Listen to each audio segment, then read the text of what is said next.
સમાચારો જોઈએ વિસ્તારથી ને સૌથી પહેલા વાત કરવી છે મોતની સોદાગરી હોસ્પિટલની, જેને અત્યાર સુધીમાં પૈસાની લાલચમાં કઈ કેટલાય લોકોના જીવ લઈ લીધા છે, કઈ કેટલાય લોકોને મોતને ઘાટ ઉતારી દીધા છે.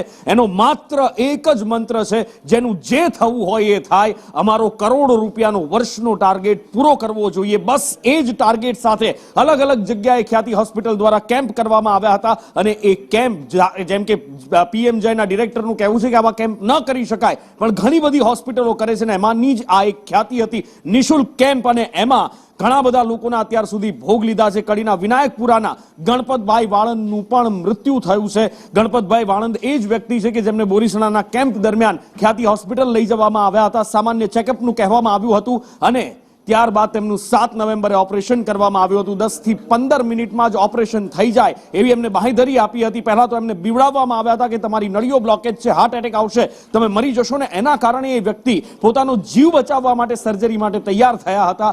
પણ એમને ક્યાં ખબર હતી કે આ હોસ્પિટલ એમનો જીવ બચાવવા નહીં, એમને મોતને ઘાટ ઉતારવાનો કારસો રચી રહી છે. અને ખ્યાતિ હોસ્પિટલની આ જ પૈસાની લાયમાં, આ જ પૈસાના લાલચીપણામાં વધુ એક 61 વર્ષીય વ્યક્તિનો જીવ લેવામાં આવ્યો છે.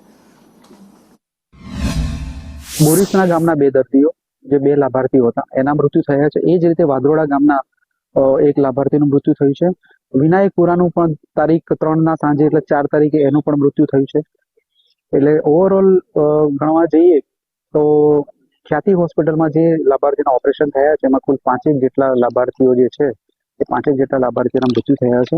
આ જે લાભાર્થી હતું વાણંદ ગણપતભાઈ, 75 વર્ષના દાદા હતા અને એમનું ઓપરેશન 7/10 થયેલું અને એ 4/10 એમનું મરણ થયું છે.